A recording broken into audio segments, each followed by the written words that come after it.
So we're upgrading my PlayStation, my PS5's hard drive. I guess we're not upgrading it, we're adding a new one. So we got, because it's like a fantastic price for updating storage, 2 terabyte Netac PCI Gen 4 2280 SSD for like $128 Canadian. So you can get these in 500 gigs, 2 terabytes, 1 terabyte. But because the PS5 only has 1 slot, we figured go big, or get the biggest one we could out there. So 2 terabytes. Now, I think the bonus of this one here is that it does come with a heatsink and everything, so you don't have to go buy anything like that. This is the box right here. As you can see, there's a 2 terabyte right there on there.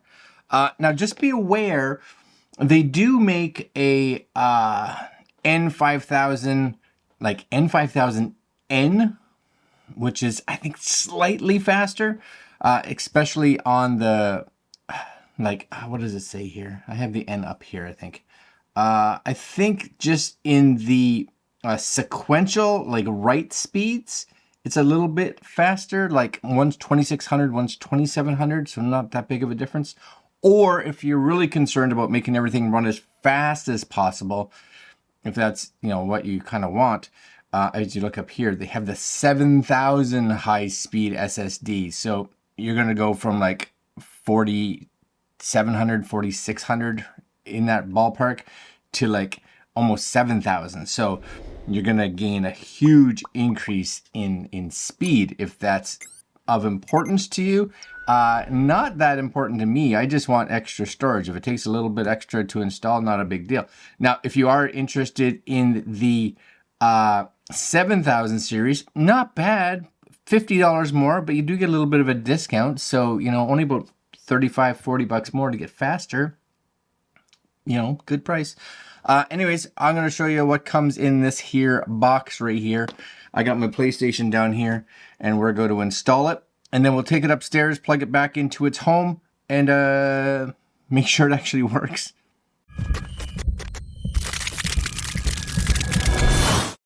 Okay, first off, a few things that you kind of want to be aware of. I think as far as I know, you want to make sure you have like a screwdriver like this. I think it's like a Phillips, like they say the #1 for taking the screws out of the PlayStation. So make sure you have something like this handy. You don't want anything that's not the right size because you can end up stripping the screw and nobody wants to do that. This is it. This is it right here, right?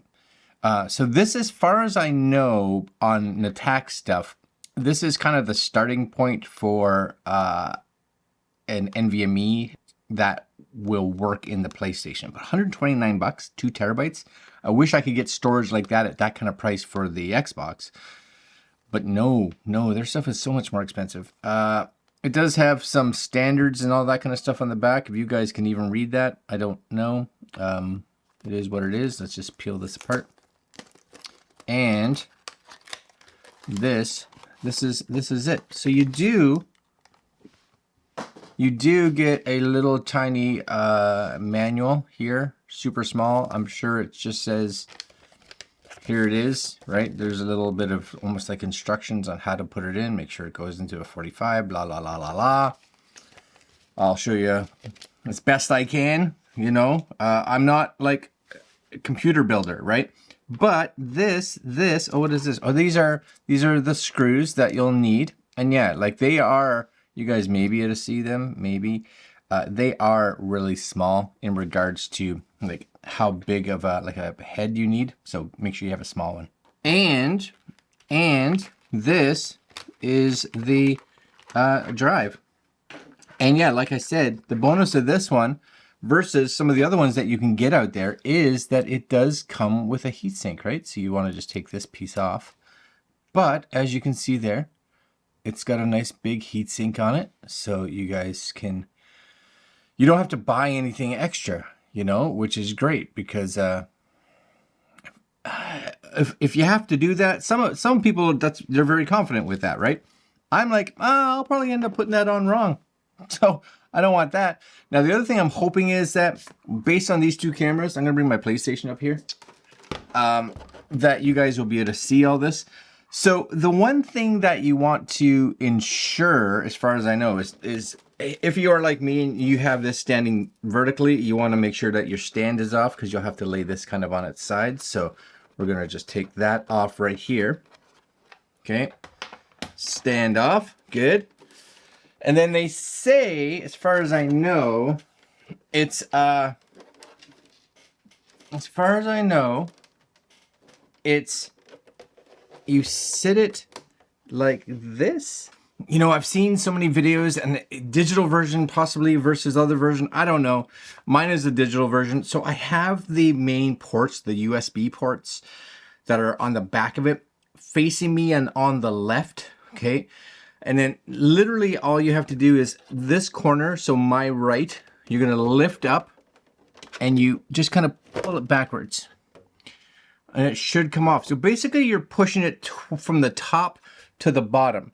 And you can kind of see all the where the curve is and everything. Now this is on the digital version. I don't know if it's the same on the version with the optical drive. But you guys can hopefully see that there.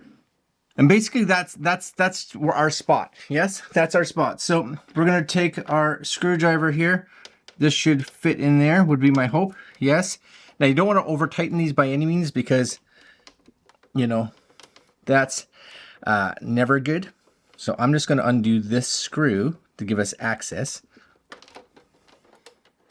It is in there fairly snug, so just be aware. And it's a good size screw. Put that somewhere handy. Okay. And the other recommendation too is before you start playing with this, you know, make sure you touch something metal, whatever it is. I'm touching the bottom of it, just so that you can get any like static electricity out of yourself. Now I'm going to stand up a little bit, but you guys, hopefully I'm going to bring this down a little lower. So you'll also see a screw here and these extra holes. Now these holes are because we don't know how big your SSD is going to be for length. And again, we're just going to take this screw out. And this screw here, underneath it, is, you may be able to see it here, there's a tiny little spacer. And what happens is, depending on where the SSD is, we're going to put it in that hole so it has that spacer underneath it. And I'm going to just put these over there. So, nice and simply, this, we're going to figure out which one it is. So that's, you can tell, right? That's the hole I need. So we're going to put that spacer in that one. All right. And this nicely just slides in, again, at a 45. Yes, and down. Now this lays flat. It's going to be flush with here. We're going to get our screw, put it back in that spacer, and kind of just reverse everything.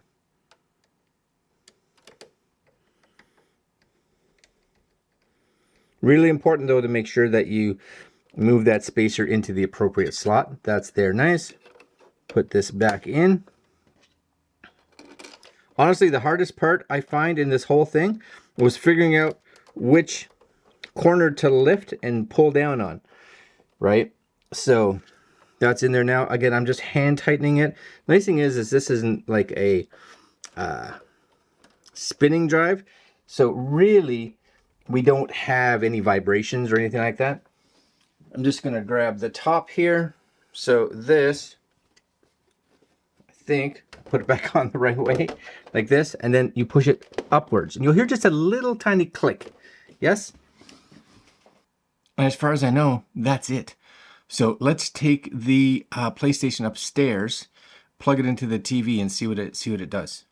Let's hope it works, I guess.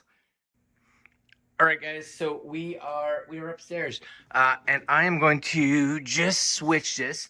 And I have two cameras running, one's just in my hands, so that you guys can see the whole step. But everything's plugged in, so we'll just go up to the PlayStation. And, of course, we will turn my PlayStation on. It should, I think, just come up and say that there's a new drive installed. That's kind of the hope. PlayStation, so it's booting. That's excellent. Apologize. Oh, to use your, there we go. You need to format it. When you format it, all the data will be deleted. So I'm going to say format, right? There's that little format right down there. So we're going to hit format. I think it does a speed test as well. So here we go. Formatting.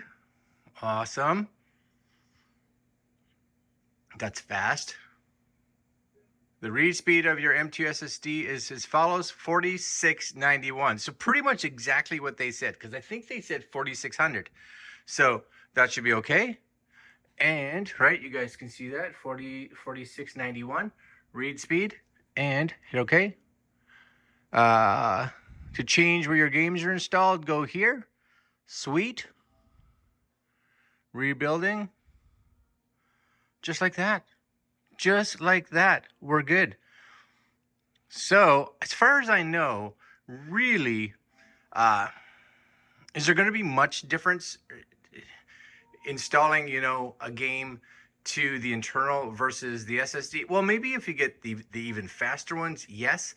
But probably for me, it's like very minuscule. But the bonus is with more and more PS5 games coming out and more games being really large in size, you know, one of the bonuses, of course, now is that you have the storage. So this, being that it's a 2 terabyte drive, just so you guys can see it, if I come over here to settings, I believe it is settings, and go down to storage, M2 SSD, you guys can see it right there. It gives, look at that size, 2.01 terabytes, free space, 2 terabytes. So it's a full 2 terabytes. So we're good. I'm going to actually move some games from the console storage. We'll move one game just to see how fast it moves. Something decent. Do I have anything super good here? Well, let's do God of War. Now moving this to an external solid state or to an external spinning drive would take forever. So I'm going to just take that and I'm going to say select the item to move and moveable to the MM2 or M2 storage. Yes, good, yes. And all I'm going to say now is move, and we should be good to go. Now, what does it say for time? It's still big, but you're looking at about, look at that, 88 seconds to move 85 gigs, 69 seconds. Well, that's all right. So that's going to be plenty fast. So you're looking at just over a minute to move 80 plus gigs. All right, I'll be right back once this finishes. All right, so that's completely bonkers, the fact that I could move almost, you know, 90 gigs or whatever it was over to the external, and it's done. Like, wow, that's so fast. And again, if you went and got the 7000 version, it would be even faster. So if I come out of here now, just my curiosity, I'll come out of here and play it. I haven't played it in a while, as you guys can tell. So there's Ragnarok, and go. Play a game.